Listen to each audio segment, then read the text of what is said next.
जय जिजाऊ, जय शिवराय. मत माझं, प्रतिक्रिया तुमची, यामध्ये आपलं सहर्ष स्वागत. महाराष्ट्रात एक नवी रीत, नवी चाल आणि नवा पायंडा रुजू होत आहे. संतोष अण्णा देशमुखांच्या हत्येला उन्हापुरा 1.25 महिना पार पडला. 35 दिवस झाले. त्या कुटुंबानं उद्विग्न होऊन कुठलंच काही दिसत नाही, न्याय मिळत नाही असं समजून काल संतोष अण्णा देशमुखांचे बंधू धनंजय देशमुख यांनी मस्साजोग या गावी आंदोलन केलं. त्यांनी इशारा दिला होता, मी जवळच्या टावरवर चढून प्राणत्याग करणार. आणि त्याभोवती जे पोलीस संच कळं उभा राहिलं त्यांना गुंगारा देत गनिमी काव्यानं त्यांनी एका पाण्याच्या टाकीवर जाऊन ते आत्मक्लेश आंदोलन केलं. त्यावेळी मनोज जरांगे पाटील व SP कावत यांच्या मध्यस्थीने ते खाली उतरले. पण त्यांची मुख्य मागणी होती ती संतोष अण्णा देशमुख यांना न्याय मिळण्यासाठी वाल्मिक कराड यांना 372चे आरोपी करा व त्यांच्यावर मकोका लावा. तेव्हा मग महाराष्ट्र राज्याचे मुख्यमंत्री माननीय देवेंद्र फडणवीस यांनी पोलीस प्रशासनाशी फोनवरून बोलून कुणावरही दयामया दाखवू नका, तपास योग्य रीतीनं करा अशा सूचना केल्या. आणि दुसरी एक महत्त्वाची गोष्ट, जी पूर्वीची SIT होती तिच्यात बदल करून 6 जणांची नवी SIT स्थापन केली, जिच्यामध्ये बसवराज तेली हे पूर्वीचेच त्या SITचे अध्यक्ष आहेत. पण बाकी सर्व बीड जिल्ह्याव्यतिरिक्त दुसरीकडचे CID त्यामध्ये घेतलेले आहेत. त्याचं कारणही त्यांनी सांगितलं की जनमानसामधून सांगण्यात येत आहे की हे कराडांचे मित्र आहेत. ठीक आहे, अभिनंदन त्याच्याबद्दल. 35 दिवसानंतर का होईना सरकारलाही कळालं की वाल्मिक कराडांचे संबंध कुठपर्यंत आहेत, त्यांचे पोलीस मित्र कसे आहेत, त्यांचा सत्कार कसा करतात. ही झाली पहिली बाजू. दुसरी बाजू, ज्यावेळेस त्यांची पोलीस कस्टडी संपल्यानंतर आज केसच्या न्यायालयामध्ये सादर केलं आणि त्यांना न्यायालयीन कोठडी मिळाली आणि त्यांचा मकोकामध्ये समावेश करण्याच्या हालचाली सुरू झाल्या. त्यावेळेस त्यांच्या आईनं सकाळीपासूनच परळीच्या पोलीस स्टेशन समोरच ठिय्या आंदोलन सुरू केलं होतं. आणि त्यानंतर त्यांच्या समर्थकांनी पोलीस स्टेशन समोरच कोणी अंगावर पेट्रोल ओतून घेणं, कोणी टायर जाळणं, कोणी महामंडळाची ST बसेस फोडणं, असे विविध प्रकार केले. प्रश्न येतो तो वेगळाच. रात्रीच बीड जिल्ह्याच्या कलेक्टरनं बीडमध्ये जमावबंदी लागू केलेली आहे येत्या 28 जानेवारीपर्यंत.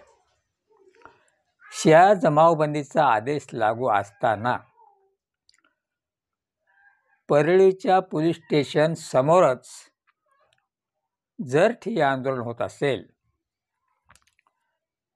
आणि एवढा मोठा जमाव पूर्ण परळीचं मार्केट बंद करून दडपणाखाली आणून दडपशाहीने तिथे जर आंदोलन करीत असेल तर तिथं असणारे PI खेडकर हे करू देणारच.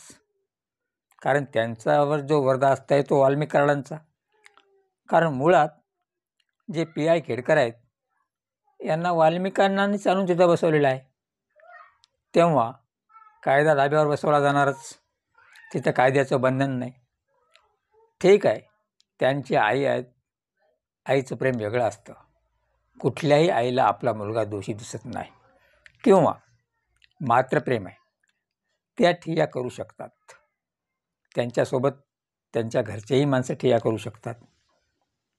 परंतु जमावबंदीचा आदेश लागू असताना एवढे वाल्मिक अण्णा प्रेमी समर्थक जर परळीमध्ये टायर जाळणं, एस टी बसेस फोडणं, अंगावर पेट्रोल ओतून घेणं हे पोलीस स्टेशनच्या आवारात अवघ्या 25-20 फुटावर करतात, त्यावेळेस महाराष्ट्राच्या गृह खात्यावर प्रश्नचिन्ह निर्माण होतो.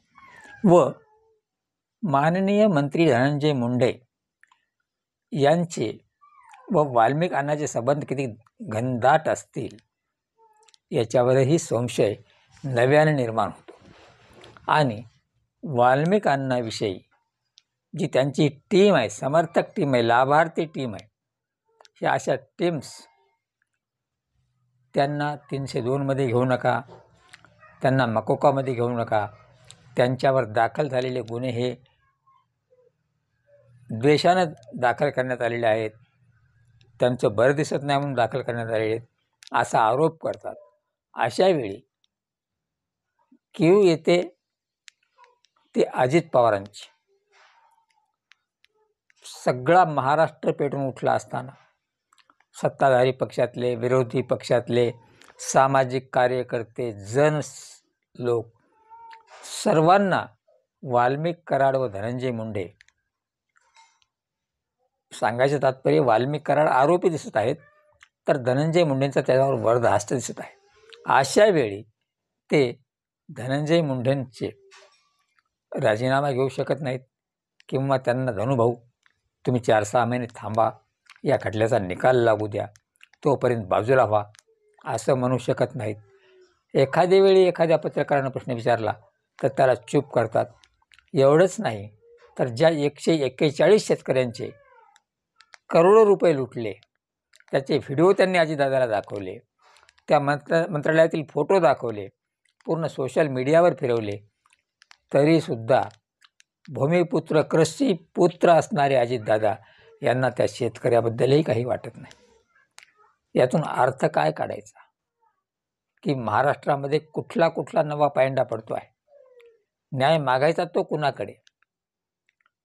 कारण त्यांच्याकडे जास्त बोलायची गरज नाही. ज्यावेळेस त्यांना त्या दिवशी एका सभेमध्ये काही लोक प्रश्न विचारत होते, त्यावेळेस त्यांनी प्रखरपणे सांगितलं होतं, तुम्ही मला मतं दिले म्हणजे तुम्ही माझे मालक झालात का? नाही. डॉक्टर बाबासाहेब आंबेडकरच्या संविधानामध्ये असं लिहिलं आहे की निवडून दिलेलाच मालक, तो सेवक नाही. काय ही संविधानाची पायमल्ली. तेव्हा मनाला खंत वाटते, असंच जर काही दिवस चाललं तर खरंच लोकशाही राहील का? किंवा आमची पुढची पिढी म्हणेल निजामशाही बरी होती, मोगलशाही बरी होती, आदिलशाही बरी होती किंवा ब्रिटिशशाही बरी होती, पण ही लोकशाही नको अशी आता ही वेळ आलेली आहे. तेव्हा एका आरोपीचं समर्थन करण्यासाठी,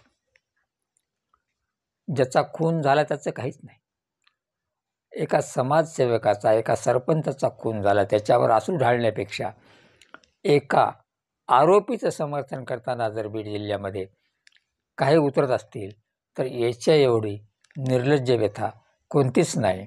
म्हणूनच म्हणतो बीड जिल्ह्याचा नवा पायंडा आणि गुंडांना आणि आरोपींना सहारा.